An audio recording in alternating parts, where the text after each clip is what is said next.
ఓం శాంతి. ఈరోజు మురళి 16/4/2026. మధురమైన పిల్లలారా, యోగం ద్వారానే ఆత్మలోని మలినాలు సమాప్తమవుతాయి. బాబా నుండి పూర్తి వారసత్వం లభిస్తుంది. కావున ఎంత వీలైతే అంత యోగ బలాన్ని పెంచుకోండి. బాబా అంటున్నారు, ఏకైక ఉపాయం, అన్నింటికీ మూలాధారం బాబాతో సంబంధం, అదే యోగం కదా. యోగం ద్వారానే ఆత్మలోని మలినాలన్నీ సమాప్తమవుతాయి. బాబా నుండి పూర్తి వారసత్వం లభిస్తుంది. పూర్తి పవిత్రులుగా అవుతాం.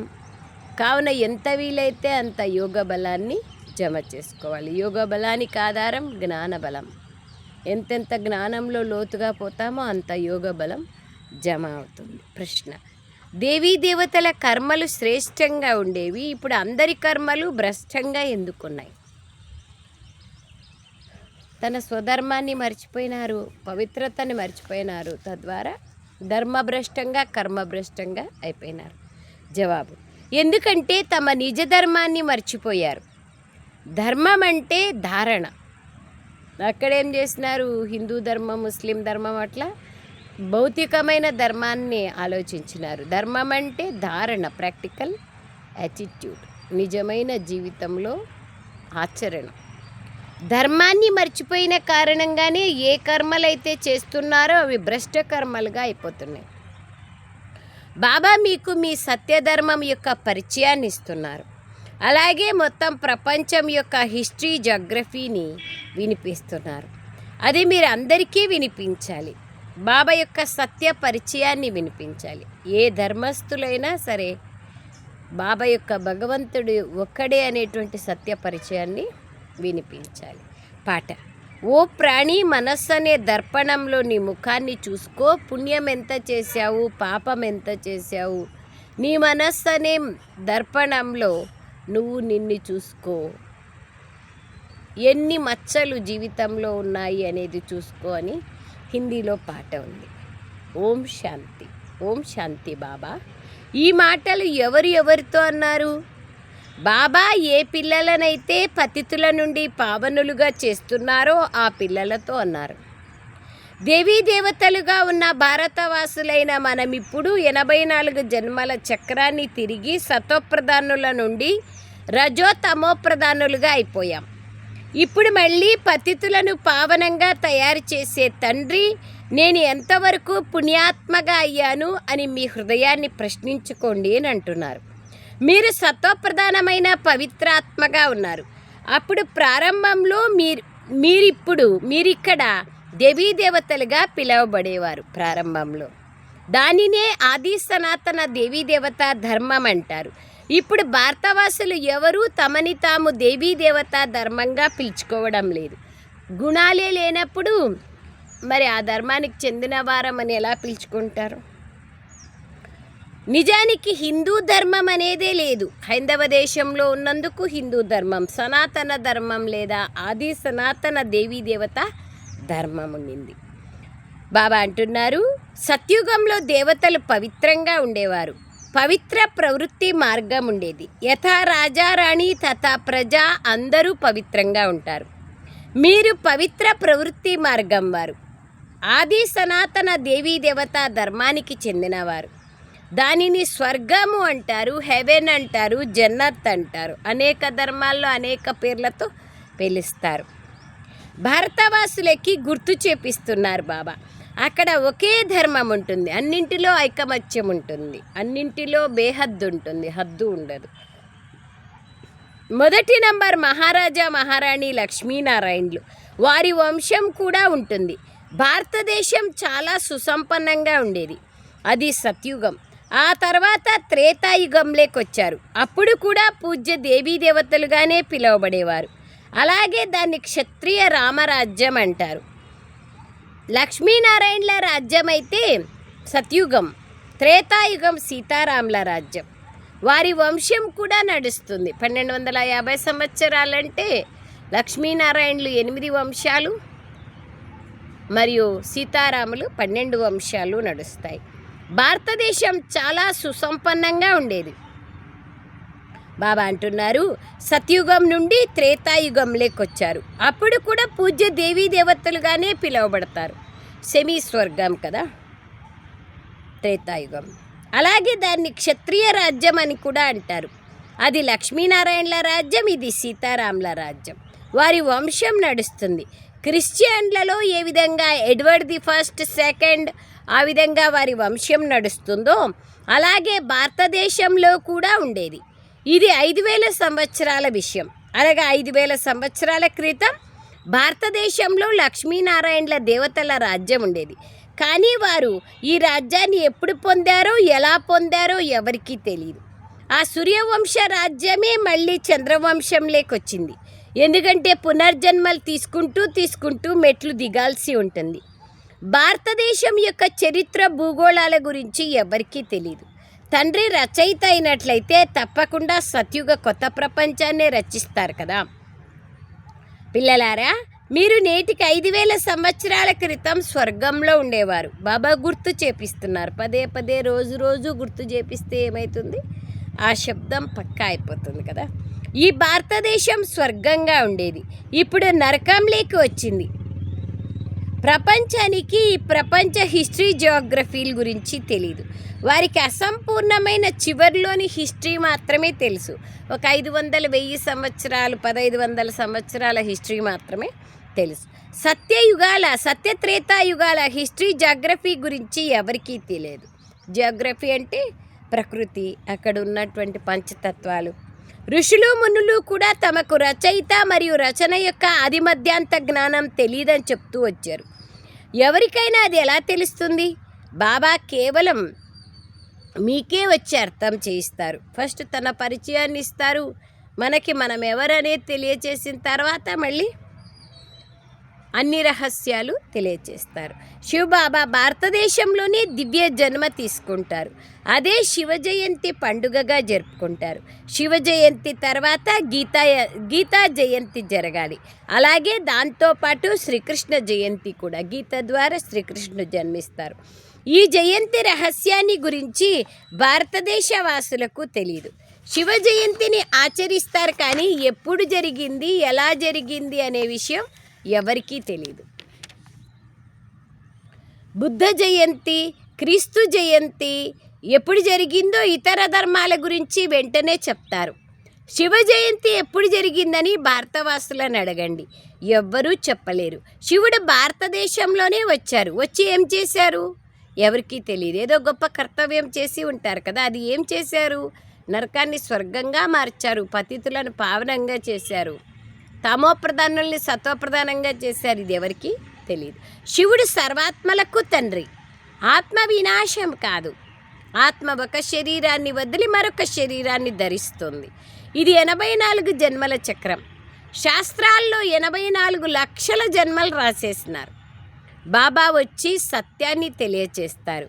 బాబా తప్ప మిగిలిన వారందరూ రచయిత మరియు రచన గురించి అసత్యమే వినిపిస్తూ వచ్చారు. వాళ్ళకి ఎంత తెలుసో అంతే చెప్పారు. ఎందుకంటే ఈ రామరాజ్యమే బాబా అంటున్నారు మాయారాజ్యంగా, రావణ రాజ్యంగా అయిపోయింది. మొదట పారసబుద్ధులుగా ఉంటిరి. భారతఖండం కూడా పారసపురిగా ఉండేది. బంగారు వజ్ర వైడూర్యాలతో నిర్మించిన భవనాలు, మెహల్స్ ఉండేవి.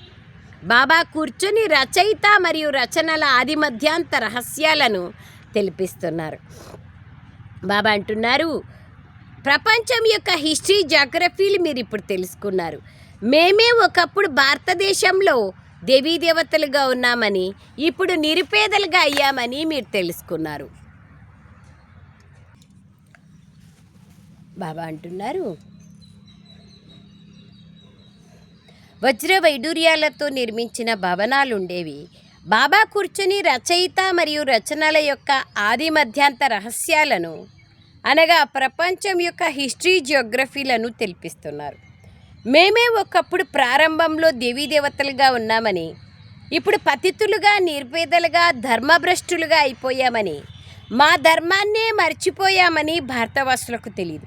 ఇది కూడా డ్రామానుసారంగా జరగాల్సే ఉంది. ఇవన్నీ మర్చిపోతేనే బాబా వచ్చి ఎరుక చేపిస్తారు, గుర్తు చేపిస్తారు. ఇప్పుడు ఈ ప్రపంచ హిస్టరీ జియోగ్రఫీ బుద్ధిలోకి రావాలి. ఉన్నతోన్నతమైన బాబా సర్వాత్మలకు తండ్రి అయినారు. ఆ తర్వాత సూక్ష్మవతనం, ఇది స్థూలవతనం. సూక్ష్మవతనంలో కేవలం బ్రహ్మ విష్ణు శంకర్లు ఉంటారు. దానికి వేరుగా హిస్టరీ జియోగ్రఫీ ఏదీ లేదు. ఇవి 3 అంతస్తులు: సాకారము, ఆకారము, నిరాకారం. God is one. అతడి రచన కూడా ఒకటే. ఆ చక్రం తిరుగుతూనే ఉంటుంది. సత్యుగం నుండి త్రేతాయుగము, ఆ తర్వాత ద్వాపర యుగము, ఆ తర్వాత కలియుగంలోకి రావాల్సి ఉంటుంది. 84 జన్మల లెక్క కావాలి కదా. దీని గురించి ఎవ్వరికీ తెలీదు. అలాగే ఇవి ఏ శాస్త్రాల్లోనూ లేదు. 84 జన్మల పాత్రను పిల్లలైన మీరే అభినయిస్తారు. బాబా ఈ చక్రంలోకి రారు. బాబా చక్రంలోకి వస్తే మనల్ని ఎవరు చక్రం నుంచి దూరం చేస్తారు? పిల్లలే పావడ్ల నుండి పతితులుగా అయిపోతారు.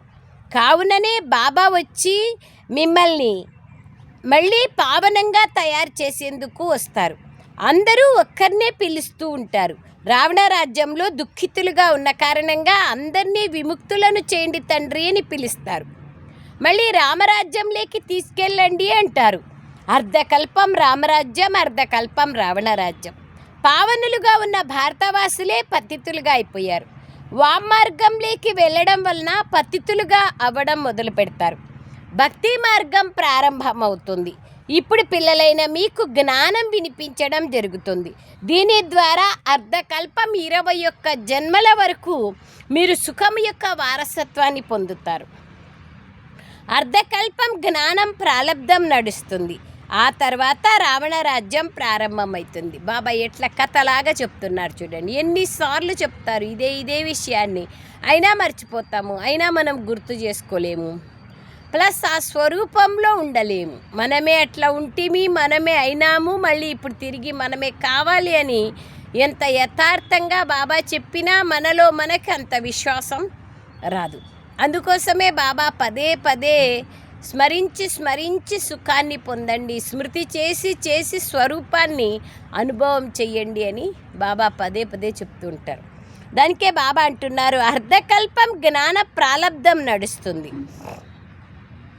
ఆ తర్వాత రావణ రాజ్యం ప్రారంభమవుతుంది. కింద పడడం మొదలవుతుంది. మీరు దైవీ రాజ్యంలో ఉన్నారు, మళ్ళీ అసురీ రాజ్యంలోకి వచ్చేస్తారు. దీనినే నరకం అంటారు. మీరు స్వర్గంలో ఉండేవారు, మళ్ళీ 84 జన్మలు పొంది నరకంలోకి వచ్చారు. అది దుఃఖధామం, అది సుఖధామం. అది సుఖధామం, ఇది దుఃఖధామం. ఇక్కడ 100% నిరుపేదలుగా అయిపోయినారు. గుణాలలోనూ నిరుపేదలు, ధనములోనూ నిరుపేదలు, శక్తిలోనూ నిరుపేదలు, అన్నీ పోగొట్టుకున్న వాళ్ళుగా అయిపోయాం. 84 జన్మల చక్రాన్ని తిరుగుతూ అదే భారతవాసులు పూజ్యుల నుండి పూజారిగా అయిపోయారు. షౌకార్ల నుండి నిరుపేదలుగా, పావనులుగా ఉన్న మనం పతితులుగా, సర్వగుణ సంపన్నులుగా ఉన్న మనము గుణవిహీనులుగా, ఈ విధంగా అన్నీ పోగొట్టుకున్న వాళ్ళుగా తయారైపోయాం. 84 జన్మల చక్రాన్ని తిరుగుతూ అదే భారతవాసులు పూజ్యుల నుండి పూజారీలుగా అయ్యారు. దీన్నే ప్రపంచ హిస్టరీ జాగ్రఫీ అంటారు. ఈ చక్రం అంతా భారతవాసులైన మీదే. ఇతర ధర్మాల వాళ్ళు 84 జన్మలు తీసుకోరు. వారు సత్యుగంలోనే ఉండరు. సత్య త్రేతాయుగాల్లో కేవలం భారతఖండం మాత్రమే ఉండేది. సూర్యవంశీయులు, చంద్రవంశీయులు, ఆ తర్వాత వైశ్యవంశీయులు, శూద్రవంశీయులు. ఇప్పుడు మళ్ళీ మీరు దేవతా వంశీయులుగా అయ్యేందుకు బ్రాహ్మణ వంశీయులుగా అయ్యారు. ఇవి భారతదేశం యొక్క వర్ణాలు. ఇప్పుడు మీరు బ్రాహ్మణులుగా అవ్వడం ద్వారా శివబాబా నుండి వారసత్వాన్ని తీసుకుంటున్నారు. బాబా మిమ్మల్ని 5000 సంవత్సరాల క్రితం వలె చదివిస్తున్నారు. కల్పకల్పము మీరు పావనులుగా అవుతారు, మళ్ళీ పతితులుగా అవుతారు. పతితులుగా కావడానికి 5000 సంవత్సరాలు పడుతుంది. పావనులుగా కావడానికి ఈ ఒక్క జన్మలోనే పావనులుగా అవుతాం. సుఖధామంలోకి వెళ్ళి మళ్ళీ దుఃఖధామంలోకి వస్తారు. శాంతిధామంలోకి వెళ్తారు. దాన్నే నిరాకారి లోకం అంటారు. దుఃఖధామం నుండి మొదట వయా శాంతిధామం, సూక్ష్మవతనము, దాని తర్వాత శాంతిధామం. ఆత్మ అంటే ఏమిటో, పరమాత్మ అంటే ఏమిటో ఎవ్వరికీ తెలీదు మనుష్యులకు. ఆత్మనే పరమాత్మ అంటారు కదా. సో తెలియదు కాబట్టే గుణాలలో, శక్తులలో సాగరం వంటి వారు భగవంతుడు అనే విషయం తెలియదు. ఆత్మ కూడా ఒక నక్షత్ర సమానమైన బిందువే. భృకుటి మధ్యలో మెరుస్తోంది ఒక అద్భుత నక్షత్రం అని కూడా అంటారు. అది చిన్న బిందువు, దాన్ని దివ్య దృష్టి ద్వారానే చూడగలం. నిజానికి దాన్ని నక్షత్రం అని కూడా అనడానికి వీల్లేదు. నక్షత్రం అన్న కనపడుతుంది కదా, ఆత్మ కనపడదు కదా. నక్షత్రం చాలా పెద్దది, కేవలం దూరంగా ఉన్న కారణంగా చిన్నగా కనిపిస్తుంది. చాలా చాలా పెద్దది కదా. చంద్రుడు ఒక నక్షత్రమే, సూర్యుడు ఒక నక్షత్రమే, ఆకాశంలో అనేక నక్షత్రాలు ఉన్నాయి కదా. అవన్నీ దగ్గరికి వెళ్ళి చూస్తే చాలా విస్తీర్ణం కలిగిన పెద్దగా ఉంటాయి, కానీ చిన్నగా కింది నుంచి చిన్నగా కనిపిస్తాయి. దీన్ని కేవలం ఒక ఉదాహరణగా చెప్తారు. ఏ విధంగా ఆకాశంలోని నక్షత్రం చిన్నగా ఆకారంలో కనిపిస్తుందో అలాగే ఆత్మ కూడా చిన్నగా ఉంటుంది. అది ఏమిడికి కనపడదు. బాబా యొక్క ఆత్మ కూడా ఒక బిందువు వంటిదే. వారిని సుప్రీం సోల్, పరం ఆత్మ అంటారు. బాబా మహిమ వేరే, ఆత్మల మహిమ వేరే. ఆత్మనే పరమాత్మ కాదు కదా. బాబా మహిమ వేరే, మన మహిమ వేరే.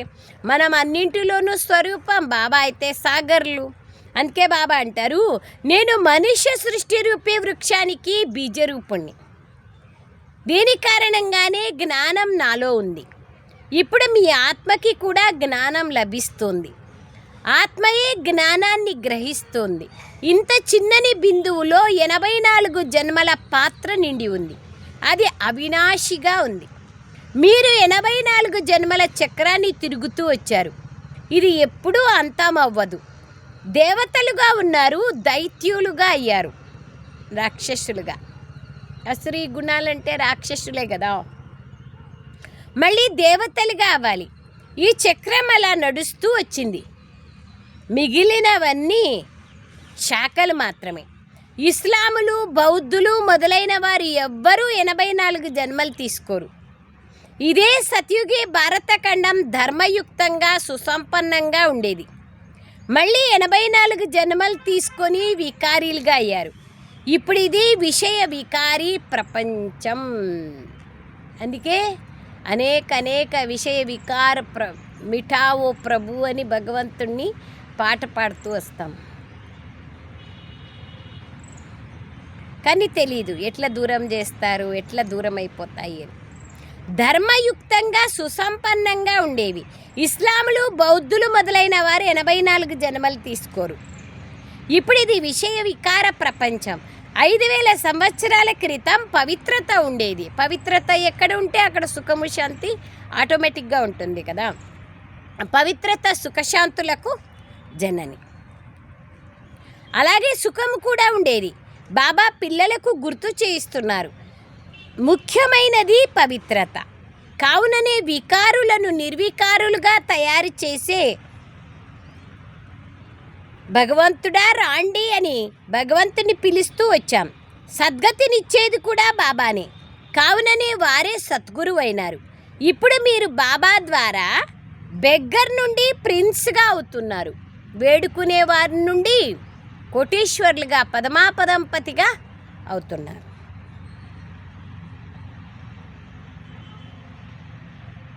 నర నుండి నారాయణుడిగా, నారీ నుంచి శ్రీ లక్ష్మిగా అవుతున్నారు.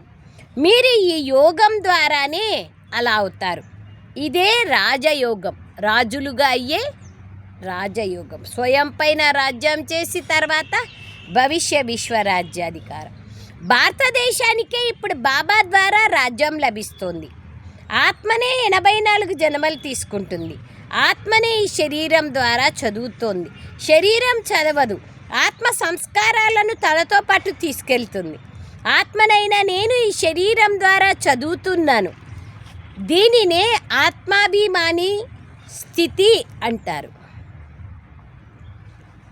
ఆత్మ వేరైపోతే శరీరం ఎందుకు పనికిరాదు, పారేస్తారు కదా, కాల్చేస్తారు, చేస్తారు. ఇప్పుడు నేను పుణ్యాత్మగా అవుతున్నానని ఆత్మని అంటుంది. మనుషులు దేహాభిమానం లేకొచ్చి ఇది నేను చేస్తున్నాను అంటారు. కానీ ఇప్పుడు నేను ఆత్మను అని, నా ఈ శరీరం పెద్దదని మీరు అర్థం చేసుకున్నారు. పరమాత్మ అయిన తండ్రి ద్వారా ఆత్మలైన మనం చదువుతున్నాం. నన్నొక్కళ్ళనే స్మృతి చెయ్యండి అని బాబా అంటున్నారు. మీరు సత్యుగంలో సత్వప్రధానులుగా ఉంటుంది. ఆ తర్వాత మీలో మలినం కలుస్తూ వచ్చింది. అలాగే మలినాలు కలుస్తూ మీరు పతితులుగా అయిపోయారు. ఇప్పుడు మళ్ళీ పావనులుగా అవ్వాలి. నన్ను స్మృతి చేస్తే మీరు పావనులుగా అవుతారు. కావుననే ఓ పతిత పావన రాండి, వచ్చి మమ్మల్ని పావనంగా తయారు చేయండి అని పిలుస్తారు. కావున ఓ పతితాత్మ, తండ్రినైన నన్ను స్మృతి చేస్తే నీలో ఉన్న మలినాలు తొలగిపోతాయి, నువ్వు పావనంగా అవుతావని బాబా సలహా ఇస్తున్నారు. దీనినే ప్రాచీన రాజయోగము అంటారు. బాబా ఒకే విషయాన్ని ఎట్లా చెప్తున్నారు చూడండి. పూజ్యులుగా ఉన్న మనమే పూజారీలుగా అయినాం. ఒకే సృష్టి చక్రము, కల్పవృక్షము, నిచ్చెన, ఈ 3 చిత్రాల గురించినే మురళి అంతా చెప్తున్నారు బాబా. మనమే ఆ విధంగా ఉంటే మనమే ఇలా అయినాం. ఇప్పుడు తిరిగి నన్ను స్మృతి చేస్తే మీరు ఆ విధంగా అయిపోతారు. ఆ నిశ్చయం మనలో ఏర్పడాలి, సంపూర్ణ నిశ్చయం. అప్పుడు యోగం అనేది ఈజీగా కుదురుతుంది. నేనే అలా ఉంటిని, కల్పకృతం కూడా ఉంటిని, ఇప్పుడు కూడా ఉన్నాను. ఇది మనకు అర్థమవుతూ పోతుంది. బాబా అదే అంటున్నారు, నీవు పావనంగా అయిపోతావని బాబా సలహా ఇస్తున్నారు. దీనినే రాజయోగము లేదా ప్రాచీన యోగము అంటారు. ఈ స్మృతి అనగా యోగాగ్ని. యోగాగ్ని ద్వారా మలినాలు భస్మమైపోతాయి. పతితుల నుండి పావనులుగా అవ్వాలి. ఇదే ముఖ్యమైన విషయం. సాధు సన్యాసులు అందరూ పతితులే. పావనంగా తయారయ్యే ఉపాయాన్ని ఒక్క బాబానే తెలియచేస్తారు. నన్నొక్కళ్ళనే గుర్తు చేసుకోండి. ఈ అంతిమ జన్మ పవిత్రంగా అవ్వండి. తింటూ తాగుతూ నడుస్తూ తిరుగుతూ నన్నొక్కడనే స్మృతి చెయ్యండి అని బాబా సలహా ఇస్తున్నారు. ఎందుకంటే ఇప్పుడు ఆత్మలైన మీ అందరికీ, ప్రేయసీలైన మీ అందరికీ నేనొక్కడనే ప్రియుణ్ణి. నేను మిమ్మల్ని పావనంగా తయారు చేశాను. మళ్ళీ మీరు పతితులుగా అయిపోయారు. భక్తులందరూ ప్రేయసీలే. కర్మ చేస్తూ కూడా మీరు నన్ను స్మృతి చేస్తూ ఉన్నట్లయితే మీ వికర్మలు వినాశం అవుతాయని ప్రియుడు చెప్తున్నాడు. ఇందులోనే శ్రమ ఉంది. కావున వారసత్వాన్ని పొందేందుకు బాబాని స్మృతి చేయాలి కదా. ఎవరైతే ఎక్కువగా స్మృతి చేస్తారో వారికి వారసత్వము కూడా ఎక్కువగా లభిస్తుంది. Underline please. బాబా దగ్గర ఉన్న గుణాలు, శక్తులు, వారసత్వం నాకు లభించాలి అంటే బాబాని ఎక్కువగా స్మృతి చేయాలి. బాబా దగ్గర స్థిరాస్తి చరాస్తి ఉంది కదా. చరాస్తి జీవన్ముక్త స్థితి, స్థిరాస్తి ముక్తి. ముక్తి జీవన్ముక్తులనిచ్చేకే బాబా వచ్చారు కదా. అందుకే బాబా అంటున్నారు, నన్ని బాగా గుర్తు చేసుకున్నారంటే నేను మీకు వారసత్వం బాగా ఇస్తాను. ఇదే స్మృతి యాత్ర. ఎవరైతే ఎక్కువగా స్మృతి చేస్తారో వారే పావనులుగా అయ్యి నా కంఠహారంగా అవుతారు. నిరాకారి ప్రపంచంలో సర్వాత్మల వృక్షము ఉంది.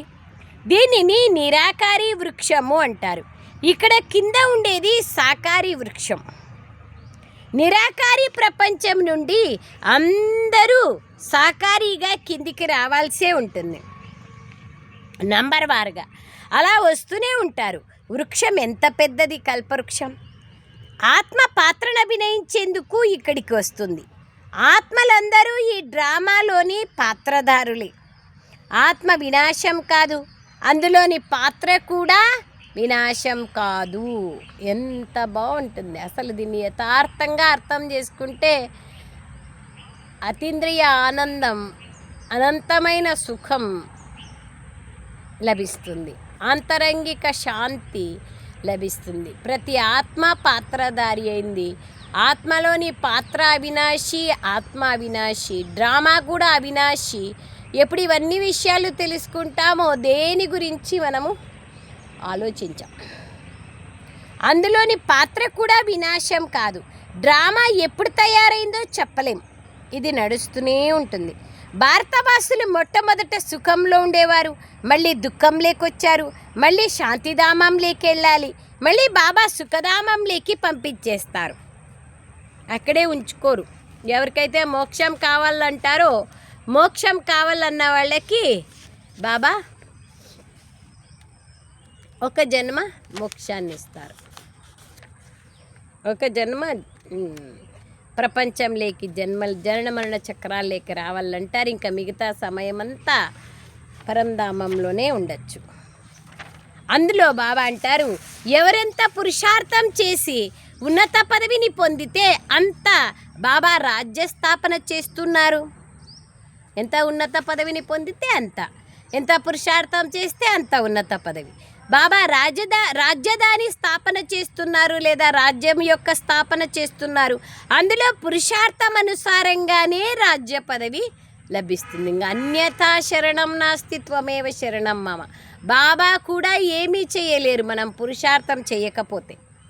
సత్యుగంలో తప్పకుండా చాలా తక్కువ మంది మనుష్యులు ఉంటారు. ఆది సనాతన దేవత ధర్మం యొక్క వృక్షం చాలా చిన్నగా ఉంటుంది. వృక్షము స్టార్టింగ్లో చాలా విశాలంగా ఉండదు కదా, చిన్నగా ఉంటుంది. తర్వాత అనేక ధర్మాలు వచ్చి చాలా విస్తారంగా అయిపోతుంది. దానికే బాబా ఇక్కడ అంటున్నారు, వృక్షం చిన్నగా ఉంటుంది. చిన్నగా ఉన్నప్పుడు సుందరంగా ఉంటుంది కదా, మహావృక్షం అయిపోయినప్పుడు పెద్దగా విస్తారంగా అయిపోతుంది. సో బాబా అంటున్నారు, అనేక జనాభా కూడా చాలా ఉండదు. ఎక్కడ 700-800 కోట్లు, ఎక్కడ 33 కోట్లు. స్టార్టింగ్లో అయితే కేవలం 9 లక్షలే. సత్యుగం ఎండింగ్కి 3 కోట్లు, త్రేతాయుగం ఎండింగ్కి 33 కోట్లు. ఆ విధంగా జనాభా వృద్ధి అవుతూ పోతుంది. బాబా అదే చెప్తున్నారు. 5000 సంవత్సరాల క్రితం కూడా చాలా చిన్నగా ఉంటుంది, మిగిలినవన్నీ వినాశం అయిపోతాయి. ఈ ఆది సనాతన దేవత ధర్మస్థాపన ఇప్పుడు జరుగుతోంది. అంటే స్వర్గ ద్వారాలు తెరుచుకుంటాయి. 5000 సంవత్సరాల క్రితం కూడా ఈ యుద్ధం తర్వాత స్వర్గస్థాపన జరిగింది. అనేక ధర్మాలు వినాశమయ్యాయి. ఈ యుద్ధాన్ని కళ్యాణకారి యుద్ధం అంటారు. ఇప్పుడు నరకం యొక్క ద్వారాలు తెరుచుకొని ఉన్నాయి, ఇక స్వర్గ ద్వారాలు తెరుచుకుంటాయి. స్వర్గ ద్వారాలను బాబా తెరుస్తారు, నరక ద్వారాలను రావణుడు తెరుస్తారు. బాబా వారసత్వాన్ని ఇస్తున్నారు, రావణుడు శాపాన్ని ఇస్తాడు. ఈ విషయాలు ప్రపంచానికి తెలియవు. నేను పిల్లలైన మీకు అర్థం చేయిస్తాను. ఎడ్యుకేషన్ మినిస్టర్ కూడా బేహద్ జ్ఞానం కావాలని అంటారు. దాన్ని మీరు మాత్రమే చెప్పగలరు, కానీ మీరు గుప్తంగా ఉన్నారు. మిమ్మల్ని వారు గుర్తించలేదు. గుర్తిస్తే టైం అయిపోయినట్లే. ఇంకా మీరు యోగ శక్తితో మీ రాజ్యాన్ని తీసుకుంటున్నారు. లక్ష్మీనారాయణలు ఈ రాజ్యాన్ని ఎలా పొందారో మీకు తెలుసు. దీన్ని కళ్యాణకారి యుగం అంటారు. ఈ సమయంలో బాబా వచ్చి పావనంగా తయారు చేస్తున్నారు. కృష్ణుణ్ణి అందరూ తండ్రి అని అన్నారు, నిరాకారుణ్ణే తండ్రి అని అంటారు. ఆ తండ్రినే స్మృతి చేయాలి, పావనంగా కూడా అవ్వాలి, వికారాలను తప్పకుండా వదలాలి. భారతదేశం నిర్వికారిగా సుఖధామంగా ఉండేది, ఇప్పుడు వికారిగా దుఃఖమయంగా అయిపోయింది. పైసాకు పనికి రాకుండా తయారైపోయింది. ఇది డ్రామా ఆట. దీనిని బుద్ధిలో ధారణ చేసి ఇతరుల చేత కూడా ధారణ చేయించాలి. ఇన్ని విషయాలు ఇన్నిసార్లు బాబా చెప్తా ఉన్నారు, పదే చెప్తా ఉన్నారు. పదే స్మృతి చేస్తేనే ఆ స్వరూపంలో ఉండగలుగుతాం కదా. అచ్చా, మధురాతి మధురమైన అతి ప్రియమైన జ్ఞాన పుష్పాలు, జ్ఞాన నక్షత్రాలకు తల్లి తండ్రి బాప్దాదా గారి ప్రియ స్మృతులు మరియు నమస్తే. हम रूहानी बच्चों की रूहानी माता पिता बाप दादा को याद प्यार गुड मॉर्निंग और नमस्ते नमस्ते नमस्ते बाबा नमस्ते. थैंक यू बाबा. సారాంశం. బాబా అంటున్నారు, జ్ఞాన పుష్పాలు, జ్ఞాన నక్షత్రాలు, బాబా కంఠహారాలు, ఎన్ని టైటిల్స్ ఇచ్చినారు చూడండి బాబా. సారాంశం, స్మృతి ద్వారా పావనంగా అయి బాబా కంఠహారంగా కావాలి. కర్మ చేస్తూ కూడా బాబా స్మృతిలో వికర్మజీతులుగా అవ్వాలి. కర్మ చేయాలి, కర్మయోగిగా కావాలి. కర్మ యోగం రెండు సమ్మిళితం చేసుకుంటూ నడవాలి. అప్పుడే వికర్మలు లేదా పాపాలు భస్మమవుతాయి. రెండవ మాట, పుణ్యాత్మగా అయ్యేందుకు పూర్తి పురుషార్థం చేయాలి. దేహాభిమానాన్ని వదిలి ఆత్మాభిమానిగా కావాలి. ఇంపార్టెంట్ ఈ పురుషార్థం. దేహాభిమానం సమాప్తమైపోతే, దేహభ్రాంతి సమాప్తమైపోతే వికారాల వంశాలు ఆటోమేటిక్గా సమాప్తమైపోతాయి. అప్పుడు పుణ్యాత్మగా అయిపోతాం. వరదానం: తమ బుద్ధి రూపీ నేత్రాన్ని క్లియర్గా మరియు కేర్ఫుల్గా, స్పష్టంగా మరియు జాగ్రత్తగా ఉంచుకునే మాస్టర్ నాలెడ్జ్ఫుల్ పవర్ఫుల్గా కండి. మీ బుద్ధి రూపీ నేత్రాన్ని క్లియర్గా మరియు కేర్ఫుల్గా ఉంచుకునే మాస్టర్ జ్ఞాన సంపన్నులుగా పవర్ఫుల్గా కండి. కండ్లను సేఫ్టీగా ఉంచుకోవాలి కదా. చిన్న చుక్కంత దుమ్ము పడినా కూడా కండ్లలోకి కష్టం. అందుకే దేవుడు కండ్లకి రెప్పలు పెట్టారు, డోర్లు. వివరణ: ఏ విధంగా జ్యోతిష్యులు తమ జ్యోతిష్య జ్ఞానం ద్వారా, తమ గ్రహాల జ్ఞానం ద్వారా రానున్న ఆపదలను తెలుసుకుంటారో, అలాగే పిల్లలైన మీరు ముందుగానే మాయ ద్వారా రానున్న పరీక్షలను గుర్తించి పాజిటివ్ ఆనర్గా అయ్యేందుకు మీ బుద్ధి రూపీ నేత్రాన్ని స్పష్టంగా చేసుకోండి మరియు జాగ్రత్తగా ఉండండి. స్పష్టంగానూ ఉండాలి, జాగ్రత్తగానూ ఉండాలి. అంతే కదా. మామూలు స్థూలమైన కళ్ళు కూడా అంతే. స్పష్టంగా కనిపిస్తేనే అనేక వస్తువులను, అనేక విషయాలను దూరంగా ఉన్నా కనుక్కోగలుగుతాం. లేకపోతే అద్దాలు పెట్టుకోవాల్సి వస్తుంది కదా. మరియు జాగ్రత్తగాను ఉండాలి, పథ్యం ఉండాలి. దినప్రతిదినము బుద్ధిశక్తిని లేదా సైలెన్స్ శక్తిని పెంచుకోండి. తద్వారా ఈరోజు ఏదో జరగనున్నది అని ముందుగానే తెలుస్తుంది. మాస్టర్ జ్ఞాన సంపన్నులుగా పవర్ఫుల్గా అయినట్లయితే ఎప్పుడూ మాయ ద్వారా ఓడిపోరు. నా జ్ఞాన సంపన్నులుగా శక్తిశాలిగా అయితే మాయతో ఓడిపోరు. ముందే వస్తుందని తెలుసుకున్నప్పుడు ఆటోమేటిక్గా జాగ్రత్తగా ఉంటాం. స్లోగన్: పవిత్రతయే నవీనత. ఇదే జ్ఞానానికి పునాది.